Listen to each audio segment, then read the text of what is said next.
Hello everyone, my self Ashish Kumar और आज हम लोग जैक बोर्ड के मॉडल सैंपल पेपर 1 को सॉल्व करेंगे। सैंपल पेपर को हम दो पार्ट में सॉल्व करेंगे। पहला पार्ट में जितना भी एमसीक्यू है उसको सॉल्व करेंगे और सेकंड पार्ट में 1 मार्क्स, 3 मार्क्स और 5 मार्क्स वाला क्वेश्चन को सॉल्व करेंगे। एमसीक्यू के पूरा डिटेल में हम लोग सॉल्व करेंगे। हालांकि आंसर तो ऑलरेडी दे चुका है सैंपल पेपर में, मगर वो आंसर कैसे आया इन सब चीज के बारे में हम लोग बात करेंगे। और कोई कोई न्यूमेरिकल है उसमें कौन सा फॉर्मूला यूज करेंगे, कैसे उसका अप्रोच होगा, ये सारा चीज के बारे में हम लोग बात करने वाले हैं। तो आओ हम लोग शुरू करते हैं। और अपना पहला क्वेश्चन जो दिया हुआ है ये दे रखा है, molarity of a solution containing 2 gram of NaOH in 200 ml of solution. तो एक सॉल्यूशन है जिसमें 2 ग्राम NaOH है 200 ml सॉल्यूशन में, तो उस सॉल्यूशन का मोलैरिटी क्या होगा यही हमसे पूछा हुआ है। तो बाबू मोलैरिटी कैलकुलेट करने का फॉर्मूला हम सबको पता होना चाहिए, और वो फॉर्मूला क्या है? Weight of solute. W solute का मतलब है वेट ऑफ सॉल्यूट इनटू 1000 नीचे में रखेंगे उस सॉल्यूट का मोलर मास, यानी molar mass of solute into volume of solution. अब देख, अगर तुम ऊपर में 1000 से मल्टीप्लाई किए हो ना, तो वॉल्यूम ऑफ सॉल्यूशन हमेशा मिलीलीटर में ही रखना। अब क्वेश्चन में जो जो डाटा दिया हुआ है उसको हम लोग लिख लेते हैं। वेट ऑफ सॉल्यूट कितना दे रखा है? 2 इंटू 1000। नीचे अगर हम मोलर मास का बात करें तो सॉल्यूट का मोलर मास कितना दे रखा है? 40 दे रखा है। अच्छा, 40 दिया हुआ नहीं है, ये कैसे निकल रहा है इसके बारे में बात कर लो। तो देखो, कम से कम सेफ्टी के लिए ना 1 से लेकर 20 तक जितने भी एलिमेंट है उनका एटॉमिक मास याद रखना। तो अगर हम NaOH का बात करें तो कैसे इसका मोलर मास निकलेगा ये देखो। ठीक है, सोडियम का जो एटॉमिक मास होता है वो 23 होता है, ऑक्सीजन का होता है 16 और हाइड्रोजन का होता है 1। तो मॉलिक्यूल में जितने भी एटम है सबका एटॉमिक मास को ऐड कर लो, जो भी वैल्यू आएगा वही उसका मोलर मास होगा। तो इसको ऐड करने पे वैल्यू कितना आ रहा है? 40। तो हम लोग मोलर मास में 40 रख देंगे इनटू वॉल्यूम ऑफ सॉल्यूशन। देख ml में दे रखा है ऑलरेडी कितना? 200। 0 से 0 यहां कट जाएगा, 2 और 2 भी कट गया, 0 और 0 भी कट गया, तो मोलैरिटी आ गया 1/4। अब इसको थोड़ा और सिंप्लीफाई किया जाए। ठीक है, अब इसको कैंसिल करो तो 1 और 4 कैंसिल नहीं होगा, तो हम लोग पॉइंट देके यहां पे एक 0 लगा देते हैं। ये कितने बार में कट जाएगा? 2 टाइम्स में। रिमाइंडर फिर से 2 बच गया, पॉइंट दिए है मतलब फिर से 0 दे सकते हैं, तो वो 20 में कन्वर्ट हो जाएगा। तो 4 5 क्या हो जाएगा? 20। यानी मोलैरिटी कितना आ गया? 0.25। पहला क्वेश्चन का जो आंसर होगा वो क्या होगा तुम्हारा? डी। अब यहां से हम लोग क्या कॉन्सेप्ट लेके जा रहे हैं, ये तुमको याद रखना है कि मोलैरिटी कैलकुलेट करने का फॉर्मूला क्या है। अब सेम डाटा से तुमको हो सके बोर्ड एग्जाम में क्वेश्चन ना दे, हो सके यही क्वेश्चन रहे मगर डाटा चेंज कर दे, तो आप लोग को ये सारा बात याद होना चाहिए। बात समझ आ गया? ठीक है, तो मोलैरिटी कैलकुलेट करने का ये फॉर्मूला याद रखना, और यहाँ पे ध्यान जरूर रखना कि अगर वॉल्यूम ऑफ सॉल्यूशन मिलीलीटर के जगह लीटर में दिया हुआ है तो उस केस में जो ऊपर में 1000 है वो मल्टीप्लाई नहीं होगा। 1000 तब मल्टीप्लाई होगा जब वॉल्यूम ऑफ सॉल्यूशन को किसमें रखना हो? मिलीलीटर में। बात समझ में आता है? अब हम लोग बढ़ते हैं अपने सेकंड क्वेश्चन के तरफ। सेकंड क्वेश्चन क्या बोल रहा है? Among which of the following substance the lowest vapour pressure is exerted by. देखो, वेपर प्रेशर हम लोग किसको कहते हैं? किसी भी लिक्विड के सरफेस के ऊपर में वेपर मॉलिक्यूल जो भी प्रेशर एक्सर्ट करता है उसी को हम लोग वेपर प्रेशर बोलते हैं। अच्छा, एक और बात यहां पे ध्यान रखना, वेपर प्रेशर इक्विलिब्रियम के टाइम वाला प्रेशर को बोलते हैं। तो इसको हम लोग कुछ इस तरह से डिफाइन करते थे, vapour pressure is pressure exerted by vapour molecule on the surface of liquid at the time of equilibrium is known as vapour pressure. मतलब जिस भी लिक्विड का वेपर मॉलिक्यूल ज्यादा होगा तो उसका प्रेशर भी ज्यादा होगा। अब अगर हम लोग ये चारों कंपाउंड को देखें तो यहां पे वाटर, अल्कोहल और ईथर ये सब तो आसानी से वेपर में कन्वर्ट हो सकता है, मगर मरकरी का बात करें तो ये एक मेटल है, ये आसानी से वेपर में कन्वर्ट नहीं होगा। अगर आसानी से वेपर में कन्वर्ट नहीं होगा तो वेपर मॉलिक्यूल जो है वो कम बनेगा, और वेपर मॉलिक्यूल अगर कम बनेगा मतलब प्रेशर भी क्या होगा? कम होगा।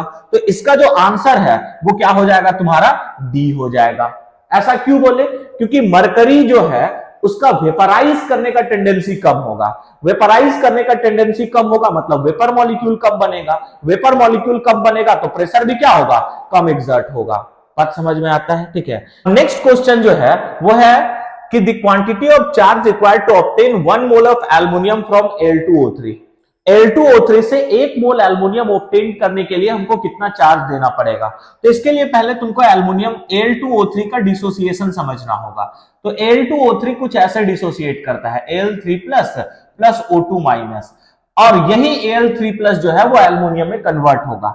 अब ये Al3 प्लस को एल्युमिनियम में कन्वर्ट करने के लिए 3 इलेक्ट्रॉन का रिक्वायरमेंट है।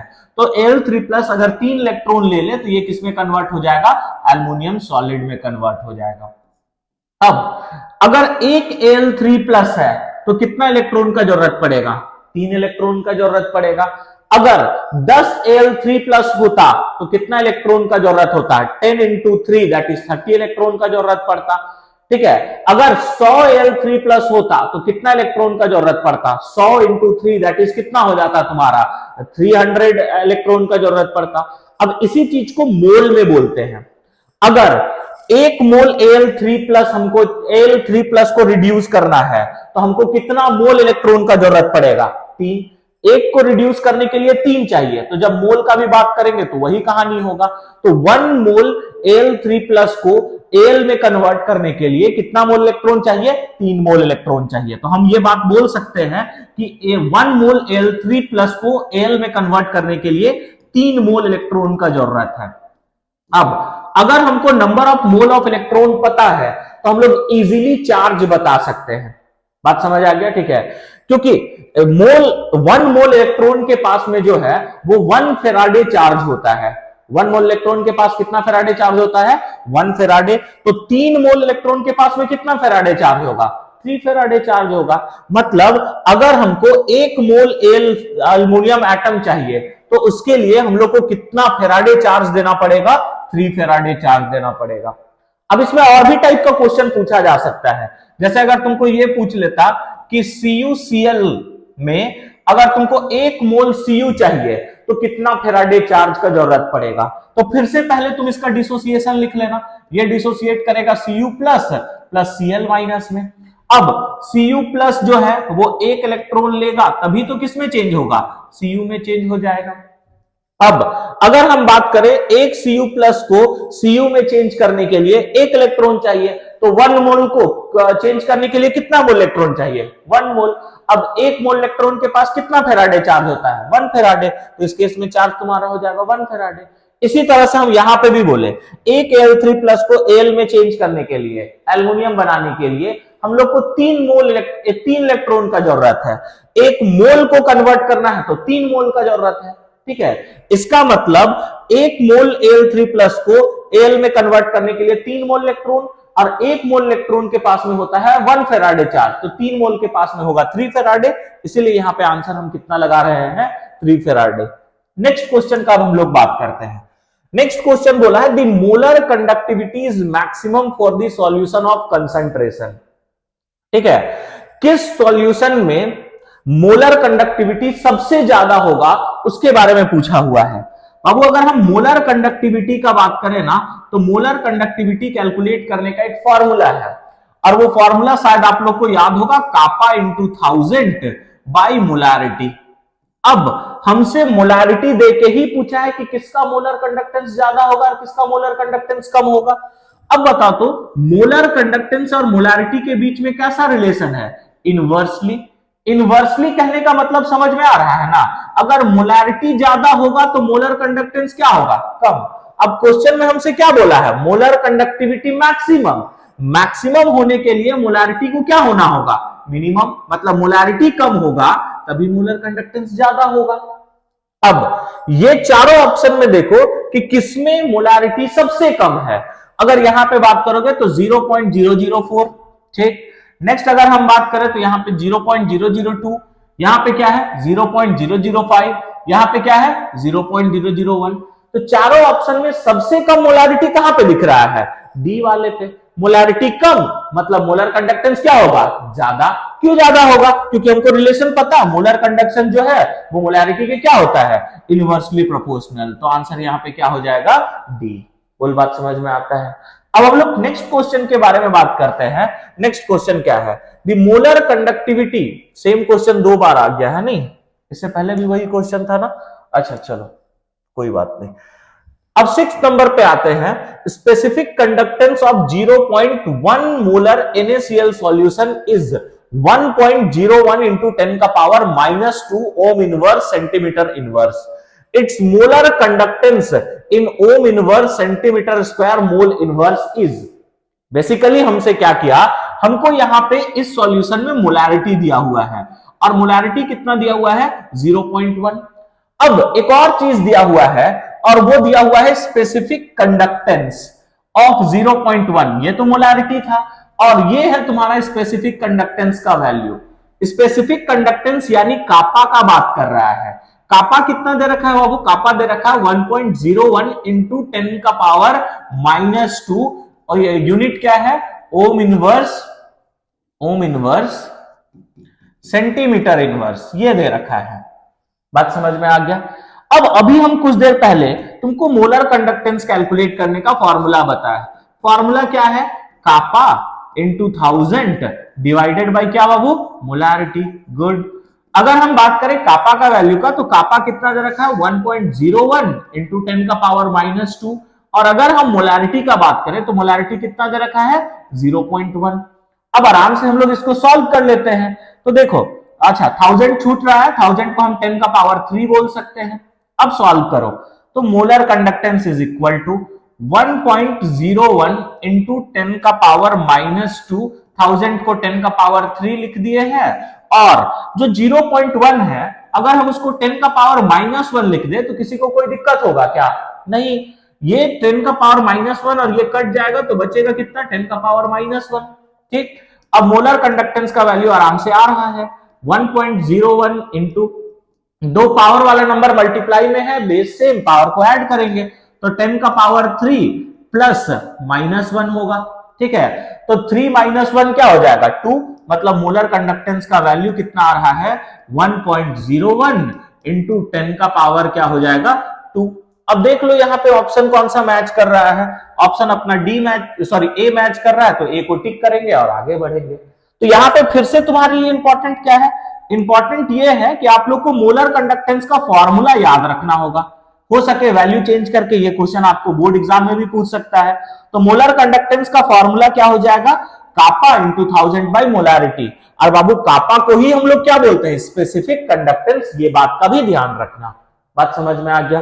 अब हम लोग नेक्स्ट क्वेश्चन की तरफ आगे बढ़ते हैं. नेक्स्ट क्वेश्चन है radio active disintegration is a example of. जो रेडियो एक्टिव डीके है या फिर रेडियो एक्टिव डिसइंटीग्रेशन बोल सकते हैं, ये कौन सा रिएक्शन का ऑर्डर है. ये बात याद रखना, जितने भी रेडियो एक्टिव वाला रिएक्शन होता है वो सब का सब फर्स्ट ऑर्डर काइनेटिक्स को फॉलो करता है. कौन सा ऑर्डर को फॉलो करता है, फर्स्ट ऑर्डर काइनेटिक्स को. तो इसका आंसर क्या होगा, देखो 0 order, first order, second order, third order, मतलब इसका आंसर क्या हो जाएगा फर्स्ट ऑर्डर. इसके बाद अब हम आगे बढ़ते हैं. नेक्स्ट बोला है the unit of rate and rate constant are same for the reaction. बड़ा अच्छा सवाल है. क्या बोला कि कौन सा रिएक्शन का रेट और रेट कांस्टेंट का यूनिट सेम होता है. अब वो रेट का यूनिट क्या है, रेट का यूनिट होता है मोल लीटर इनवर्स सेकेंड इनवर्स. ये तुम्हारा रेट का यूनिट है. और कौन सा ऑर्डर का रेट कांस्टेंट का यूनिट भी यही होता है, यही तुमसे पूछा है. अगर हम 0 ऑर्डर का रेट कांस्टेंट का यूनिट का बात करें, अच्छा रेट कांस्टेंट का यूनिट कैसे निकालते हैं ये आप लोग को पता होना चाहिए. एक शॉर्टकट तरीका क्या था याद है, अगर हम बात करें तो रेट इज इक्वल टू के इंटू कंसंट्रेशन ऑफ ए का पावर एक्स. इस तरह से लिखते थे रेट लो एक्सप्रेशन. एक्स यहां पे क्या चीज को बता रहा है, ऑर्डर. एक्स क्या चीज को बता रहा है, ऑर्डर. तो यहां से अगर हम k का वैल्यू निकालना चाहते हैं तो k का वैल्यू कैसे निकाला जा सकता है, rate divided by concentration of a का पावर x.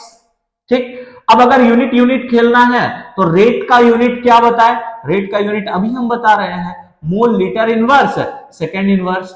और बाबू कंसंट्रेशन का यूनिट जो होता है ना वो होता है मोल लीटर इनवर्स का पावर x. अगर हम 0 ऑर्डर के लिए बात कर रहे हैं तो x के जगह में क्या रख दोगे 0.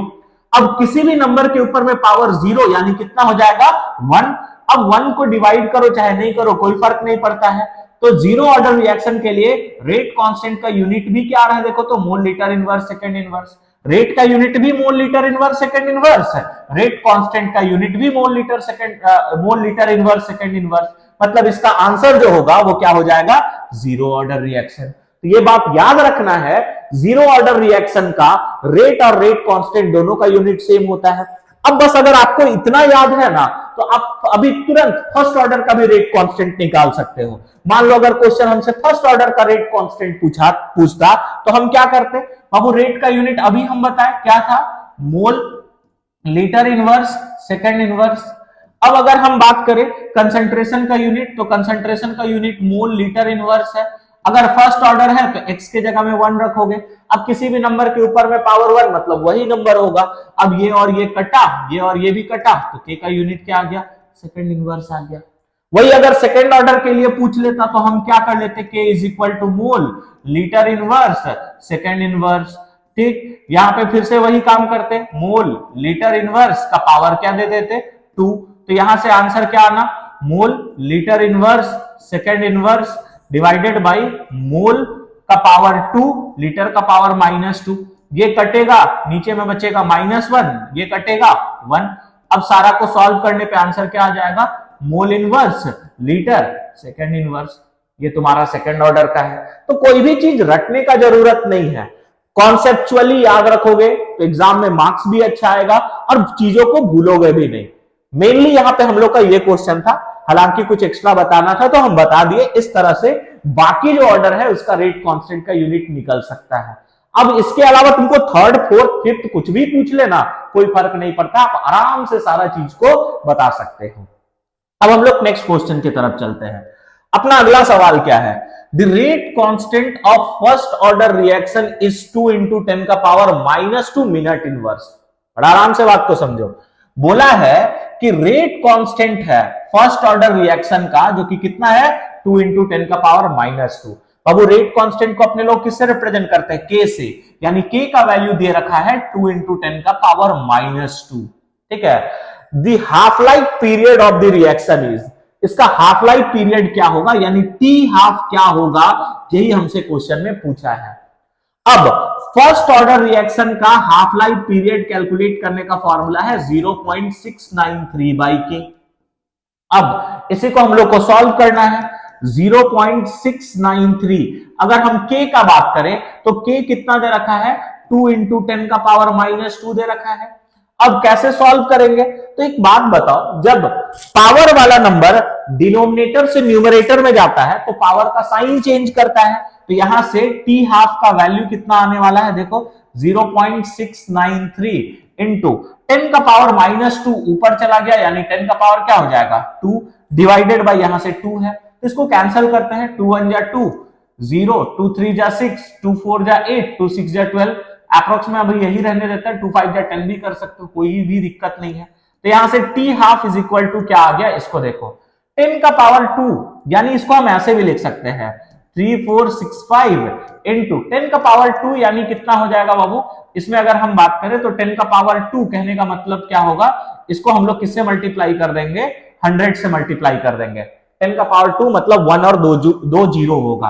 तो अगर इसको 100 से मल्टीप्लाई किया जाए तो कितना हो जाएगा, 34.65, और यूनिट क्या होगा, मिनट। अब इसी के बेसिस पे आंसर चेक कर लो, 34.65 मिनट, मतलब आंसर यहां से क्या आ जाएगा, बी आ गया।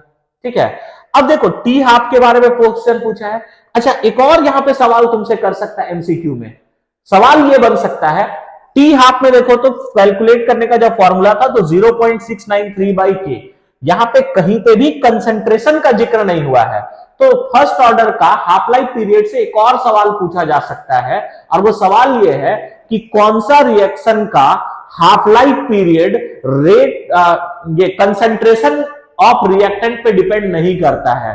तो फर्स्ट ऑर्डर रिएक्शन का जो हाफ लाइफ पीरियड है वो कंसंट्रेशन ऑफ रिएक्टेंट के ऊपर में डिपेंड नहीं करता है, ये भी पॉइंट यहां पे ध्यान रखना। तो यहां से फिर से मेरे लिए इंपॉर्टेंट बात क्या आ गया, हाफ लाइफ पीरियड कैलकुलेट करने का फॉर्मूला। और हाफ लाइफ पीरियड कैलकुलेट करने का फॉर्मूला क्या है, T half is equal to 0.693/k। एक और बात ध्यान रखने वाला क्या है कि ये जो हाफ लाइफ का फॉर्मूला है वो किसके लिए है, फर्स्ट ऑर्डर काइनेटिक्स के लिए, मतलब फर्स्ट ऑर्डर रिएक्शन के लिए। अब सेम हाफ लाइफ को जीरो ऑर्डर के लिए मत लगा देना, ये फर्स्ट ऑर्डर के लिए था, इसीलिए ये फॉर्मूला यूज किए। अब हम आगे बात करते हैं। नेक्स्ट क्या बोला है, during the course of chemical reaction the rate of reaction और चार ऑप्शन दिया हुआ है, increases with time, remains constant with time, decreases with time, irregular trend with time. तो आंसर क्या होगा? अगर हम रेट लो एक्सप्रेशन का बात करें तो रेट लो एक्सप्रेशन के अकॉर्डिंग किसी भी रिएक्शन का जो रेट होता है वो किसके इक्वल होता है, के इंटू कंसेंट्रेशन ऑफ ए का पावर एक्स। और ये जो कंसेंट्रेशन ऑफ ए है यानी ये रिएक्टेंट का कंसेंट्रेशन को बता रहा है। ये किसका कंसेंट्रेशन को बता रहा है? रिएक्टेंट का कंसेंट्रेशन को। अब एक बात बताओ, अगर कोई भी रिएक्शन चल रहा है तो समय के साथ में रिएक्टेंट का कंसेंट्रेशन घटता है कि बढ़ता है? तो रिएक्टेंट का कंसेंट्रेशन घटता है। अब रेट और रिएक्टेंट के कंसेंट्रेशन के बीच में डायरेक्टली प्रोपोर्शनल का रिलेशन है। अगर डायरेक्टली प्रोपोर्शनल का रिलेशन है मतलब जैसे जैसे ये घटेगा वैसे वैसे भी रेट क्या करेगा? घटेगा। मतलब जैसे जैसे टाइम आगे बढ़ता है वैसे वैसे जो रिएक्शन का रेट है वो धीरे धीरे करके डिक्रीज करने लगता है। इसका रीजन क्या है कि रेट इसलिए डिक्रीज करता है क्योंकि रेट ऑफ रिएक्शन रिएक्टेंट के कंसंट्रेशन पर डिपेंड करता है और रिएक्टेंट धीरे धीरे घटता है तो रेट भी क्या करेगा? घटेगा। तो इसका आंसर क्या हो जाएगा? Decreases with time. बोलो बात समझ आ गया? अब यहां पे इसको घुमा के ऐसे भी तुमसे क्वेश्चन पूछ सकता है कि किसी भी रिएक्शन का जो रेट होता है वो किसके कंसंट्रेशन पर डिपेंड करता है? तो रिएक्टेंट के कंसंट्रेशन पर डिपेंड करता है। ये सब छोटा छोटा बात याद रखना। अब नेक्स्ट क्वेश्चन देखते हैं। आगे क्या बोला है, which of the following transition metal ion is colourless? कौन सा ट्रांजिशन मेटल आयन जो है वो कलरलेस होगा, इसके बारे में पूछा है। बात समझ आ गया? ठीक है। अब देखो यहां पे अगर हम बात करें ना तो कलर्ड या फिर कलरलेस कैसे होता है उसके बारे में हम बात करते हैं। याद रखना कलर शो करने के पीछे का दो रीजन है, एक डीडी ट्रांजिशन और दूसरा चार्ज ट्रांसफर स्पेक्ट्रम। अगर किसी भी आयन में तुमको कलर देखना है ना तो उस केस में तुमको ये बात याद रखना कि वो कलर डीडी ट्रांजिशन के हेल्प से शो करेगा। अगर ये काफी कॉम्प्लेक्स हो गया तो आराम से बात को समझो। अगर डी में 0 इलेक्ट्रॉन है या फिर डी में 10 इलेक्ट्रॉन है तो उस केस में वो कलरलेस होगा और डी में 0 से अधिक है और 10 से कम है मतलब वो कलर्ड होगा। अब हम लोग क्या करते हैं, यहां पे जितना भी ऑप्शन दिया हुआ है उसके बारे में बात करते हैं। पहला है वेनेडियम 2+, फिर दिया है Cr3+, फिर दिया है Zn2+, और फिर दिया हुआ है तुम्हारा Ti3+। बात समझ आ गया? ठीक है। अब हम यहां पे बात करते हैं, ठीक है, सबका इलेक्ट्रॉनिक कॉन्फ़िगरेशन, क्योंकि बिना इलेक्ट्रॉनिक कॉन्फ़िगरेशन का तुम नहीं बता सकते हो कि कौन कलर्ड होगा और कौन कलरलेस होगा। और बाबू आयन का इलेक्ट्रॉनिक कॉन्फ़िगरेशन लिखने से पहले उस एटम का इलेक्ट्रॉनिक कॉन्फ़िगरेशन आना चाहिए। तो हमको यहाँ पे पहले वेनेडियम का कॉन्फ़िगरेशन आना चाहिए, क्रोमियम का आना चाहिए, Zn का आना चाहिए और Ti का आना चाहिए। ठीक, अब हम आगे बात कर लेते हैं। अगर हम कॉन्फ़िगरेशन का बात करें तो वेनेडियम का कॉन्फ़िगरेशन होता है argon 4s2 3d2, scandium titanium vanadium. ठीक है, मतलब 3d होगा 3।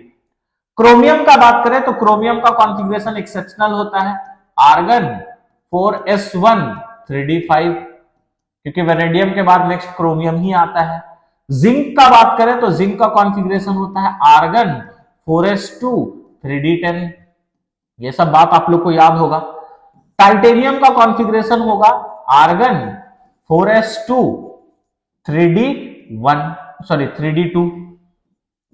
ये तुम्हारा टाइटेनियम का कॉन्फ़िगरेशन है। अब हम लोग एक एक करके बात करते हैं कि आयन का इलेक्ट्रॉनिक कॉन्फ़िगरेशन क्या होगा। V2+ कहने का मतलब क्या है? 2 इलेक्ट्रॉन निकालना है। और बाबू ये बात याद रखना कि जब भी हम लोग को 4s और 3d से इलेक्ट्रॉन निकालना है तो पहले 4s से निकलेगा तब 3d से निकलेगा। तो यहां 2 इलेक्ट्रॉन निकालना है तो कॉन्फ़िगरेशन क्या होगा? आर्गन। अब 2 इलेक्ट्रॉन निकालना है तो पहले कहां से निकलता है? 4s से। तो 4s में 2 इलेक्ट्रॉन है भी तो इसका कॉन्फ़िगरेशन हो जाएगा 4s0 3d और यहां पे क्या होगा? 3।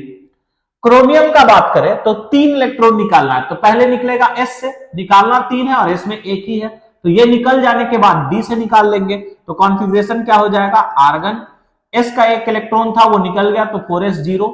अब दो और चाहिए, वो D से निकलेगा तो 3D क्या हो जाएगा 3। नेक्स्ट Zn2 प्लस, दो इलेक्ट्रॉन जो होगा वो S से निकलेगा तो कॉन्फ़िगरेशन ये हो जाएगा आर्गन, यहां पे लिखोगे 4s0, 3D यहां पे क्या होगा 10। अब Ti3 प्लस, तीन इलेक्ट्रॉन निकालना है तो एक निकलेगा S से और एक निकलेगा, सॉरी दो निकलेगा S से और एक कहां से निकलेगा D से, तो कॉन्फ़िगरेशन होगा आर्गन 4s0 3D, फिर यहां पे क्या लिख लोगे 1। अभी हम बताएं कि कलर्ड या फिर कलरलेस देखने का तरीका क्या है। डी में 10 से कम इलेक्ट्रॉन होना चाहिए और 0 से अधिक होना चाहिए। अगर 10 इलेक्ट्रॉन है या 0 इलेक्ट्रॉन है तो वो कलरलेस होगा। और क्वेश्चन में हमको यही पूछा है कि कौन कलरलेस। अब देखो 0 से अधिक 10 से कम कलर्ड होगा, ठीक है, 10 से कम 0 से अधिक कलर्ड होगा। देखो डी में कितना इलेक्ट्रॉन है 10, यानी ये क्या होगा कलरलेस। डी में देखो 0 से अधिक 10 से कम, मतलब ये भी कलर्ड होगा, यानी इसका आंसर क्या हो जाएगा सी हो जाएगा। बात समझ आ गया, ठीक है। तो जो Zn2 प्लस है, जो Zn2 प्लस है वो मेरा कौन सा आयन शो करेगा, सॉरी किस तरह का कॉम्प्लेक्स बनाएगा, कलरलेस कॉम्प्लेक्स बनाएगा। तो कलर्ड या फिर कलरलेस वाला क्वेश्चन पूछे तो इस तरह का इलेक्ट्रॉनिक कॉन्फ़िगरेशन लिख लेना और क्या देखना, डी में 10 से कम होना चाहिए और 0 से क्या होना चाहिए अधिक। इस तरह का आयन का कॉन्फ़िगरेशन लिखने का तरीका क्या है, पहले उस मेटल का कॉन्फ़िगरेशन लिखना और इलेक्ट्रॉन निकालना। पहले इलेक्ट्रॉन कहां से निकलेगा 4s से कि 3D से, पहले निकलेगा 4s से, उसके बाद और जरूरत पड़ा तब तुम कहां का टच करोगे 3D का टच करोगे। बोलो बात समझ में आ गया। अब हम लोग आगे बढ़ते हैं और नेक्स्ट क्वेश्चन ये है, which of the following transition metal ion has highest magnetic moment। कौन सा ट्रांजिशन मेटल आयन का मैग्नेटिक मोमेंट सबसे ज्यादा होगा। और वो मैग्नेटिक मोमेंट कैलकुलेट करने का फॉर्मूला है mu is equal to root under N into N plus 2, और एन यहां पे रिप्रेजेंट कर रहा है number of unpaired electron. N क्या चीज को रिप्रेजेंट कर रहा है, नंबर ऑफ अनपेड इलेक्ट्रॉन। यानी ये बात हम बोल सकते हैं कि जिसमें अनपेड इलेक्ट्रॉन ज्यादा होगा उसका मैग्नेटिक मोमेंट भी ज्यादा होगा। तो फिर से अनपेड इलेक्ट्रॉन देखने के लिए तुमको इलेक्ट्रॉनिक कॉन्फ़िगरेशन लिखना पड़ेगा। अभी कुछ देर पहले बताए थे, यहां Cu2 प्लस है, फिर है तुम्हारा Ni2 प्लस, फिर है तुम्हारा CO2 प्लस, कोबाल्ट का बात कर रहे हैं, फिर है Fe2 प्लस। इन सबका कॉन्फ़िगरेशन लिखने से पहले इनका न्यूट्रल एटम का कॉन्फ़िगरेशन लिखो, Cu, Ni, CO, फिर क्या है तुम्हारा Fe। Cu का कॉन्फ़िगरेशन भी एक्सेप्शनल होता है, ये था आर्गन 4s1 3d10।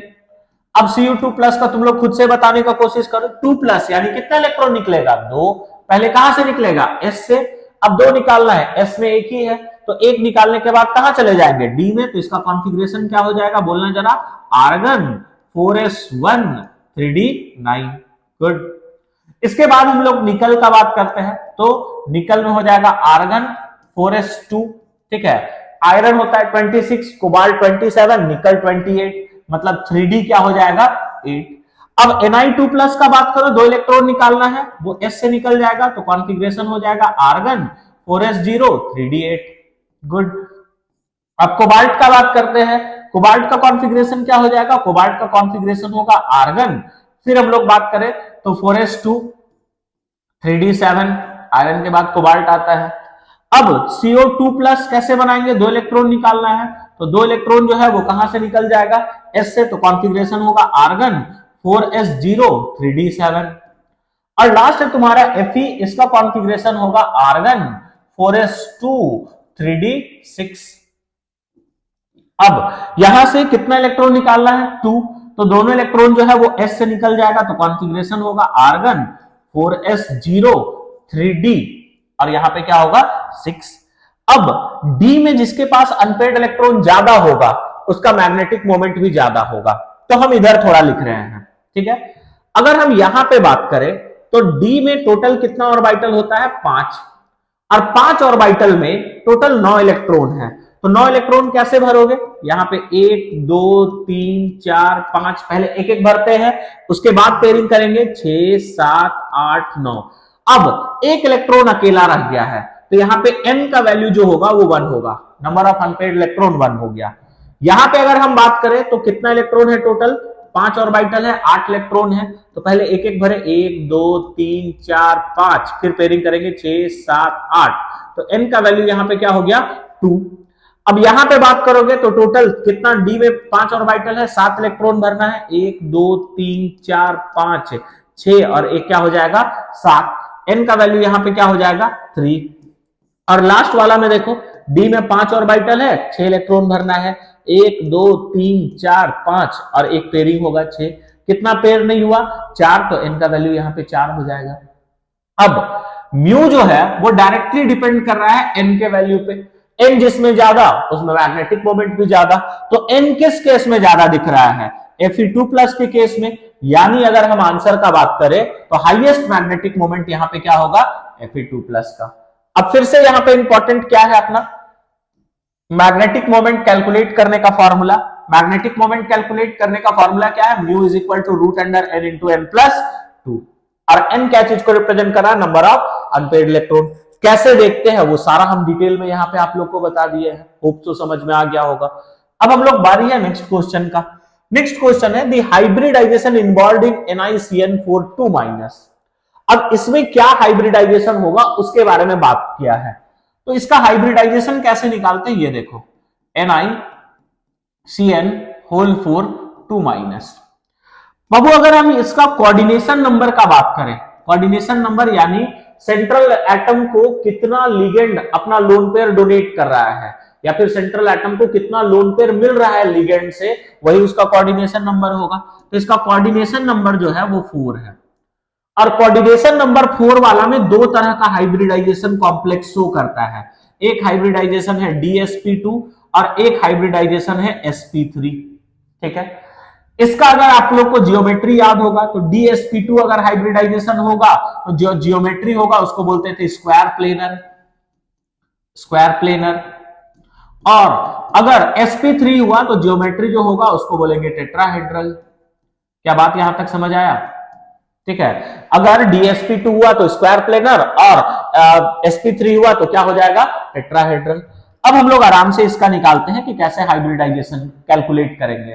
तो हाइब्रिडाइजेशन निकालने के लिए पहले तुमको सेंट्रल एटम का ऑक्सीडेशन स्टेट निकालना पड़ेगा। तो बाबू इसका ऑक्सीडेशन स्टेट कैसे निकालना सिखाए थे, याद है? अगर हम लोग को नहीं पता है तो क्या मान लेंगे x, ठीक है। Cn जो है इसका ऑक्सीडेशन नंबर कितना होता है, चार्ज के इक्वल होता है, और Cn के ऊपर में -1 होता है, तो एक Cn के ऊपर में -1 तो 4 के ऊपर में क्या होगा -4 इज इक्वल टू -2। तो यहां से x is equal to -2 + 4, x is equal to +2, मतलब निकल जो है वो यहां पे कौन से स्टेट में है, +2 स्टेट में। अब इसका कॉन्फ़िगरेशन लिखो, इसका कॉन्फ़िगरेशन लिखना अभी सिखाए थे। निकल का कॉन्फ़िगरेशन कैसे लिखोगे, आर्गन 4s2 3d8, ये तो निकल का कॉन्फ़िगरेशन है। 2+ बनाने के लिए s से हम लोग को इलेक्ट्रॉन निकालना होगा, तो 4s0 3d यहां पे क्या बोल दोगे 8। अब इसके बाद तुमको क्या करना है, ये रहा तुम्हारा 3d, ठीक। 3d में अगर बात करें टोटल कितना इलेक्ट्रॉन है 8, तो 1 2 3 4 5 6 7 8 पेयरिंग कर लेते हैं।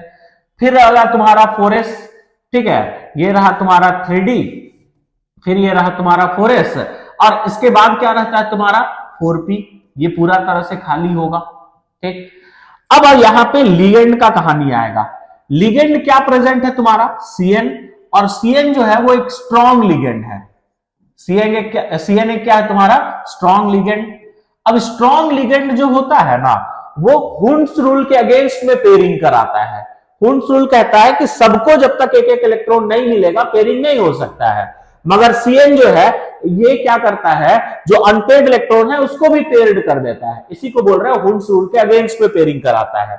तो Cn जो है ये जबरदस्ती ये इलेक्ट्रॉन को पेयरिंग करा लेगा, ठीक है। तो पेयरिंग कराने के बाद कैसा दिखेगा, 1 2 3 4 5 6 7 8।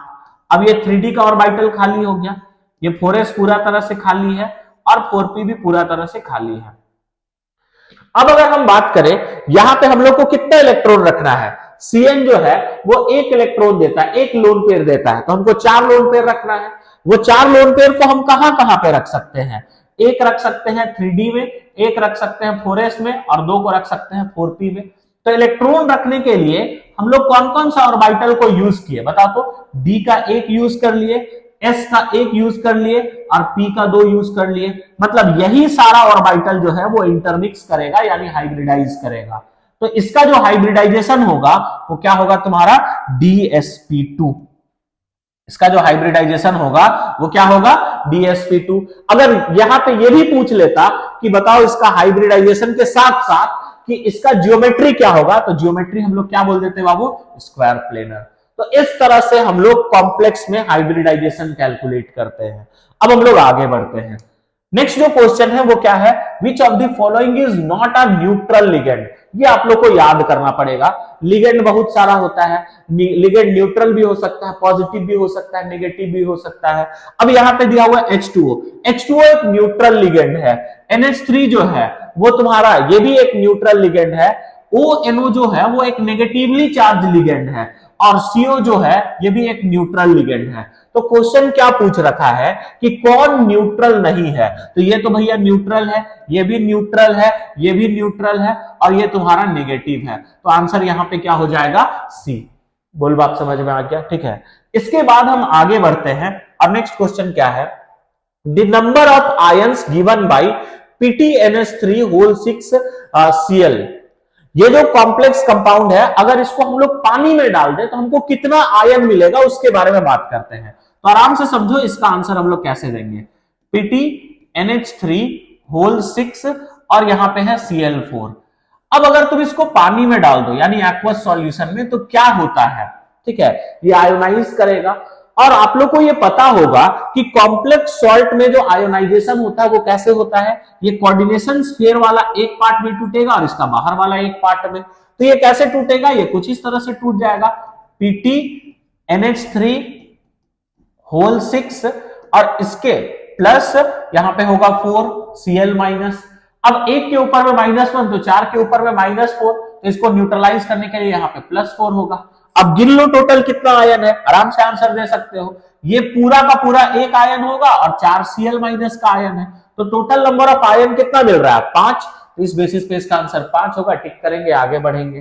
ठीक, ये बात याद रखना, इंपॉर्टेंट है कि कॉम्प्लेक्स में जो कोऑर्डिनेशन स्फीयर के अंदर वाला पार्ट है ये कभी भी आयोनाइज नहीं करता, ये एक ही पार्ट में रहेगा। बोल बात समझ गए। अब आगे देखो, नेक्स्ट है which of the following ligand forms chelate. अच्छा हाँ, चिलेट किसको कहते हैं, तो जो पॉलीडेंटेट या फिर बाइडेंटेट लिगेंड होता है ना, वो सेंट्रल मेटल एटम को लोन पेयर डोनेट करके एक साइक्लिक स्ट्रक्चर बनाता है, उसी को चिलेट बोलते हैं। अब जो भी लिगेंड इस तरह का साइक्लिक स्ट्रक्चर बनाता है उसको चिलेटिंग लिगेंड बोलते हैं, ठीक है। अब चिलेट्स बनाने के लिए जो लिगेंड है वो या तो बाइडेंटेट होना चाहिए या पॉलीडेंटेट होना चाहिए। अब ये बाइडेंटेट और पॉलीडेंटेट है क्या, लिगेंड के पास कितना लोन पेयर डोनेट करने का टेंडेंसी है उसी के बेसिस पे हम लोग ऐसे क्लासिफाई करते हैं। अगर एक लोन पेयर डोनेट कर सकता है तो मोनोडेंटेट बोलेंगे, 2 डोनेट कर सकता है तो बाइडेंटेट, ठीक है, 2 से अधिक हो गया तो उसको पॉलीडेंटेट बोलेंगे। अब क्या क्या दिया हुआ है, एसीटेट।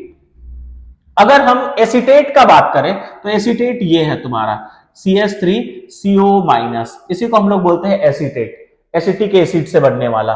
ऑक्सलेट का बात करोगे तो ऑक्सलेट है तुम्हारा C2O4 -, ठीक है। साइनाइड का बात करें तो Cn- होगा और अमोनिया का बात करें तो NH3 होगा, ठीक।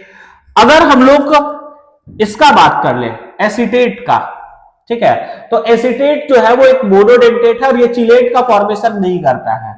साइनाइड भी मोनोडेंटेट है और ये भी तुम्हारा मोनोडेंटेट है। तो बचा एक ऑक्सलेट। ऑक्सलेट जो है वो एक बाइडेंटेट लिगेंड है, इसका स्ट्रक्चर कुछ ऐसे होता है COO- COO-, ठीक। अब मान लो ये कोई भी एक मेटल को अगर अपना लोन पेयर डोनेट किया तो ये डोनेट कर दिया, ये डोनेट कर दिया और इस तरह का एक साइक्लिक स्ट्रक्चर का फॉर्मेशन करता है, इसी को हम लोग बोलते हैं चिलेट। तो यहां पे कौन चिलेट का फॉर्मेशन कर सकता है, ऑक्सलेट। तो आंसर होगा तुम्हारा ऑक्सलेट।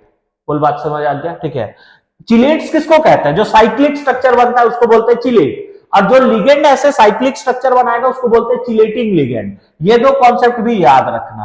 आगे देखो, which of the following reaction follows Markovnikov rule. अब वो सबसे पहला बात, मार्कोवनिकोव और एंटी मार्कोवनिकोव रूल जो है वो एल्कीन में एप्लीकेबल है, ठीक है। और मार्कोव-निकोव रूल क्या कहता है? अच्छा, एल्कीन में भी कौन सा एल्कीन में एप्लीकेबल है? Unsymmetrical alkene. अब सिमेट्रिकल और अनसिमेट्रिकल एल्कीन किसको कहते हैं? जैसे ये भी एक एल्कीन है, CH2 डबल बॉन्ड CH2, और एक ये है तुम्हारा CH double bond CH, CH2 double bond CH single bond CH3। अब आराम से बात को समझो, ये तुम्हारा डबल बॉन्डेड कार्बन, ये डबल बॉन्डेड कार्बन, अगर इस पे देखोगे तो दो हाइड्रोजन और इसके पास भी दो हाइड्रोजन, ये डबल बॉन्डेड कार्बन के पास दो हाइड्रोजन, इसके पास हाइड्रोजन और CH3। अगर डबल बॉन्डेड कार्बन के पास सेम ग्रुप है तो उसको बोलते हैं सिमेट्रिकल एल्कीन, और डबल बॉन्डेड कार्बन के पास अलग अलग ग्रुप आ गया, मतलब दोनों डबल बॉन्डेड कार्बन के पास अगर ग्रुप सेम नहीं है, मैच नहीं कर रहा है, तो उसको बोलेंगे अनसिमेट्रिकल एल्कीन। जैसे एक और एग्जांपल देखो, CH3 CH double bond CH single bond CH3।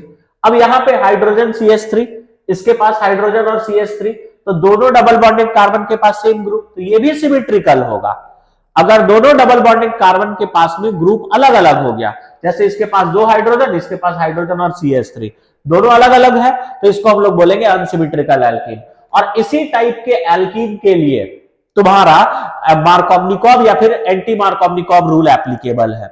अब जो तुम्हारा मार्कोव-निकोव रूल है वो जनरली HBr के एडिशंस में या फिर HCl के एडिशन या HI के एडिशन में काम आता है। अब यहां पे देखो, यहां पे HBr है, ठीक, यहां पे भी तुम्हारा Cl2 है, यहां पे HBr है और यहां पे Br2। अब ये और ये ऑप्शन पहले ही यहां से हट जाएगा। और क्यों हटेगा? ठीक है, ये और ये पहले से ही यहां से हट गया। क्यों हटेगा? इसका रीजन क्या है? इसका रीजन ये है कि इनमें हम लोग मार्कोव-निकोव एंटी मार्कोव-निकोव रूल अप्लाई ही नहीं करते हैं, क्योंकि जनरली हम लोग कहां पे एडिशन में अप्लाई करते हैं? HX के एडिशन में। HX यानी HBr, HCl, HI, ये सब का बात, ये सब के एडिशन में, ये दोनों पहले ही बाहर हो गया। अब इसमें और इसमें बात कर लेते हैं। तो ये है C2H4। C2H4 कहने का मतलब है CH2 डबल बॉन्ड CH2, ठीक, और ये है तुम्हारा C3H6। C3H6 का स्ट्रक्चर ऐसे होगा, CH2 double bond CH single bond CH3, ठीक। अब देखो, ये भी एल्कीन, ये भी एल्कीन, ठीक है।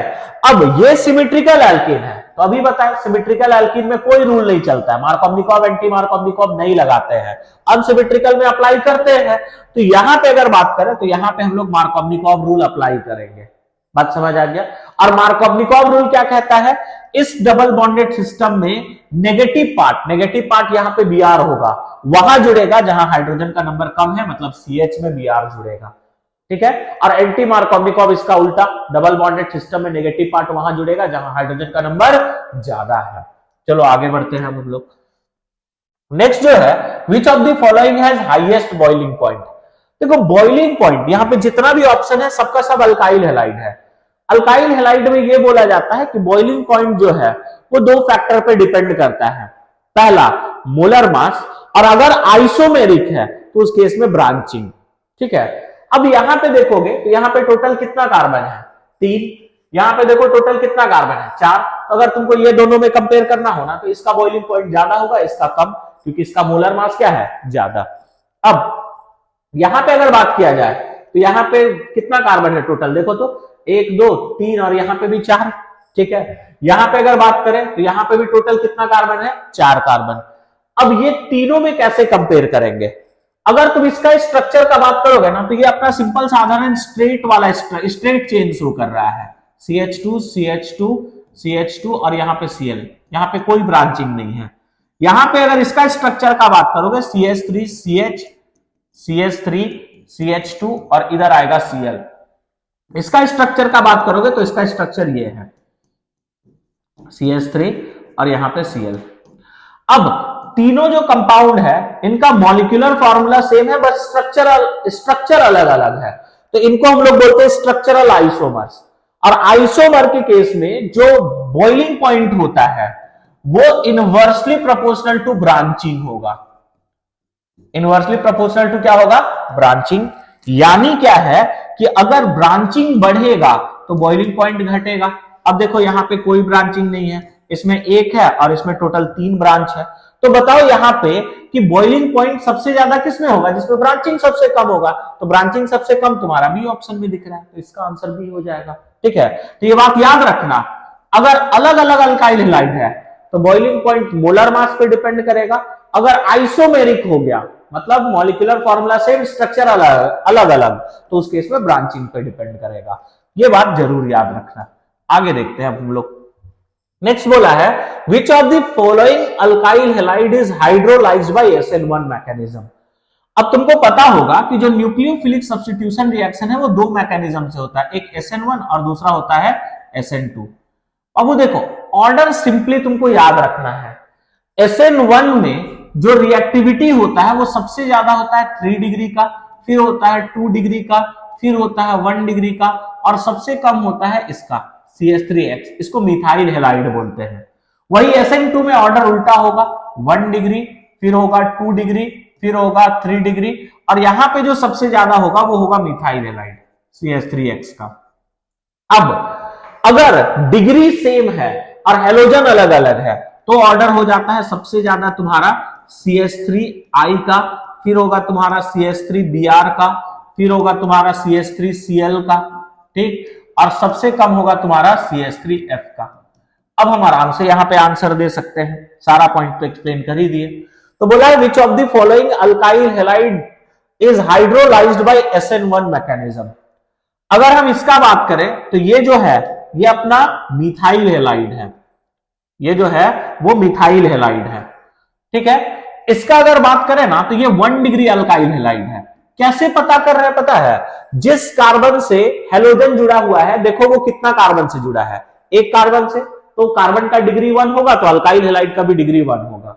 वापस से यहां पे देखो, इसका अगर बात करें तो ये भी तुम्हारा एक कार्बन से डायरेक्टली अटैच्ड है तो इसका भी डिग्री 1 होगा, ये दोनों 1 डिग्री है।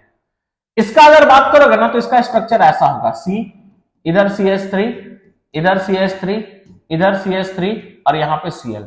अब इस कार्बन से ये Cl जुड़ा हुआ है हेलोजन, ये अलग अलग 3 कार्बन से अटैच्ड है, यानी इसका डिग्री क्या होगा 3 डिग्री।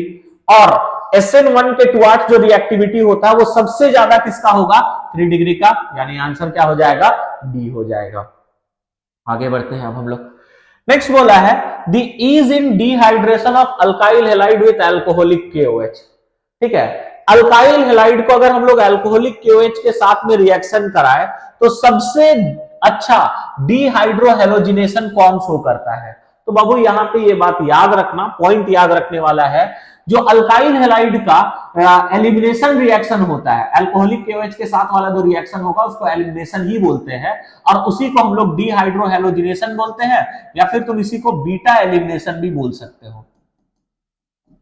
इसी को हम लोग क्या बोलते हैं, बीटा एलिमिनेशन भी बोलते हैं। और इस केस में जो ऑर्डर होता है वो सबसे ज्यादा होता है 3 डिग्री का, फिर होता है 2 डिग्री का, फिर होता है 1 डिग्री का।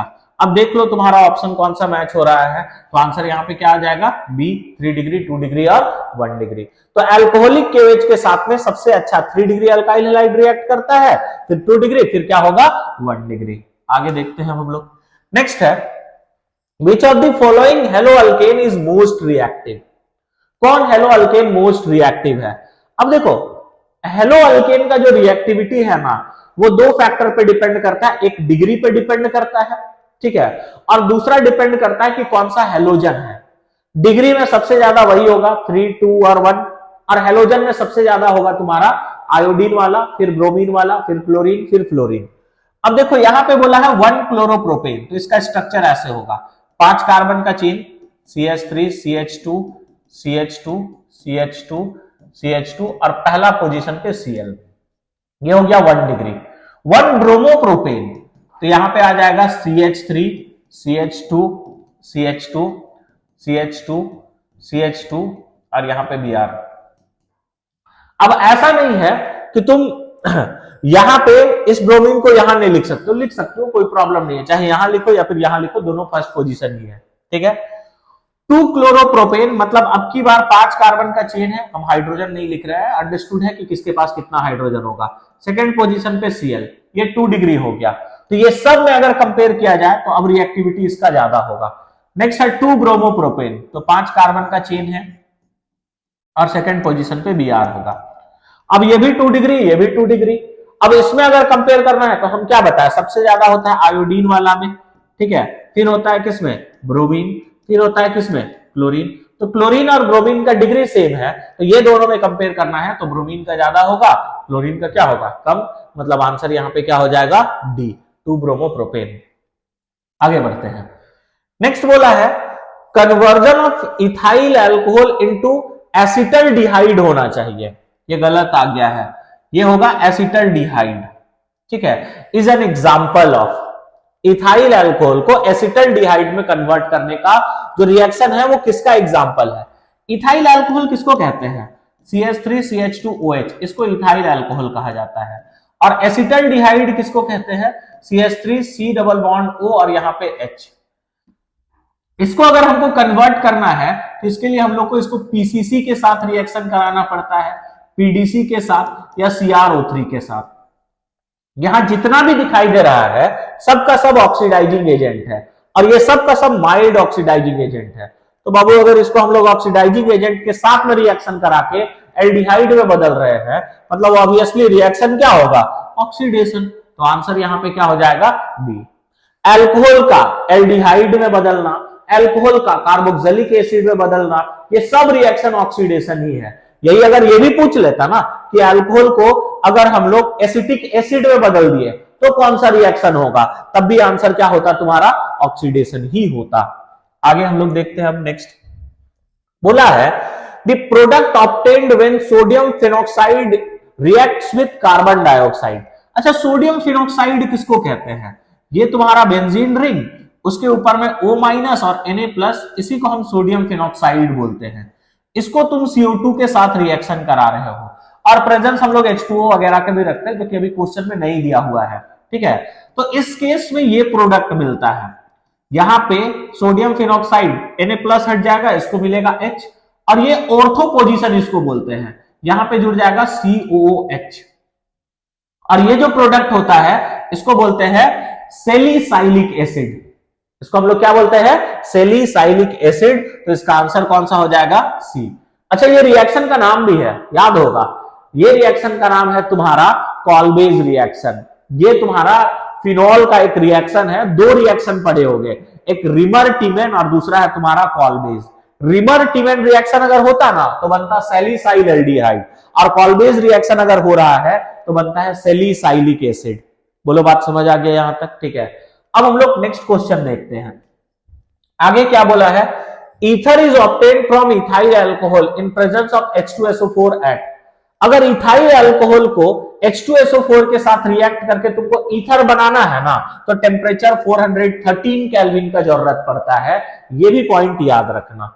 आगे अगर हम लोग बात करें, लास्ट क्वेश्चन जो MCQ का है वो ये है, the product hydrolysed by ozonide of 1-ब्यूटीन-R। ये तुम्हारा एक अच्छा क्वेश्चन है। पहले समझो 1-ब्यूटीन हम लोग किसको कहते हैं, CH2 double bond CH single bond CH2 CH3, यानी बाबू 4 कार्बन का चेन होगा, ठीक है, उसमें फर्स्ट पोजीशन पे डबल बॉन्ड होगा, उसी को 1-ब्यूटीन बोल रहे हैं। इसको पहले O3 के साथ अगर तुम रिएक्शन कराओगे ना तो इस तरह का एक प्रोडक्ट मिलेगा, CH2O, ठीक है, इधर आ जाएगा CH, इधर आएगा CH2 और इधर आएगा CH3, और नीचे में 2 ऑक्सीजन होगा, ठीक है। इसी को हम लोग बोलते हैं ओजोनोइड, ठीक है, इसी को हम लोग क्या बोलते हैं, ओजोनोइड। अब इसी को हाइड्रोलाइज कैसे करते हैं, Zn और H2O के साथ में। अब तुम इसको Zn और H2O के साथ में कराओगे ना रिएक्शन तो क्या होगा, जिंक ये वाला ऑक्सीजन लेके यहां से बाहर निकल जाएगा, ठीक है, और ये बॉन्ड टूटता है, ये और ये बॉन्ड टूट जाता है, ठीक है। तो यहां पे जिंक अगर लेके बाहर हो गया तो बाई प्रोडक्ट निकला ZnO। अब ये पूरा बॉन्ड टूट गया तो ये अलग होगा, ये पूरा बॉन्ड टूट गया तो ये अलग होगा। तो पहला जो प्रोडक्ट मिलेगा वो ये होगा, इसके पास 2 हाइड्रोजन था, डबल बॉन्ड O, इसका जो नाम है, इसका IUPAC नेम होता है मिथेनल और इसका कॉमन नेम होता है फॉर्मल्डिहाइड। तो एक प्रोडक्ट तो तुमको मिलेगा मिथेनल, दूसरा प्रोडक्ट क्या मिलेगा, यहां से शुरू करो, C, इसके पास है हाइड्रोजन, एक ऑक्सीजन, ये अब डबल बॉन्ड बना लेगा, और इधर क्या क्या बच रहा है तुम्हारा, CH2 और CH3। देखो यहां से लिखे, C हाइड्रोजन, एक ऑक्सीजन सिंगल बॉन्ड था, अब बॉन्ड टूटा है इसीलिए डबल हो गया CH2 और इधर बचा CH3। इसका नाम का बात करोगे तो ये है प्रोपेनल, ठीक है, और ये रिएक्शन का बात करें तो ये है तुम्हारा मीथेनल। तो अगर हम लोग 1-ब्यूटीन का जो ओजोनोइड है उसको हाइड्रोलिसिस करें तो मीथेनल और प्रोपेनल मिलता है। तो आंसर यहां पे दिख रहा है, एक तो प्रोपेनल दिखाई दे रहा है, अब देखो मीथेनल है या नहीं है, तो प्रोपेनल तो है, ठीक है, और दूसरा अगर हम बात करें तो एक यहाँ पे क्या दिख रहा है, मीथेनल दिख रहा है, ठीक है। तो इसका आंसर कौन सा हो जाएगा, सी हो जाएगा, ठीक है। ये ओजोनलिसिस का क्वेश्चन है, ये बात याद रखना, डायरेक्टली नहीं पूछा, बोला कि 1-ब्यूटीन का ओजोनलिसिस अगर कराएंगे तो एक इंटरमीडिएट प्रोडक्ट मिलता है, इसी को बोलते हैं ओजोनोइड। इसी को अगर हाइड्रोलिसिस कराए तो क्या प्रोडक्ट मिलेगा, तो इसको हाइड्रोलिसिस कराए तो एक मिथेनल मिलेगा और एक क्या मिलेगा, प्रोपेनल, ठीक है। तो यहां तक हम लोग का जो पहला पार्ट था वीडियो का वो कंप्लीट होता है। इस पार्ट में हम लोग MCQ का जितना भी क्वेश्चन था उसको सॉल्व किए, जितना भी कोर कॉन्सेप्ट का तुमको जरूरत था वो सारा कुछ सॉल्व किए। होप सो आप लोग को समझ में आ गया होगा। तो अब हम लोग इसके बाद नेक्स्ट लेक्चर में मिलेंगे जिसमें हम आप लोग को बताएंगे कि 1 मार्क्स क्वेश्चन को कैसे सॉल्व करें, 3 मार्क्स को कैसे सॉल्व करें और 5 मार्क्स को कैसे सॉल्व करें। पढ़ते रहिए, तब तक के लिए थैंक यू।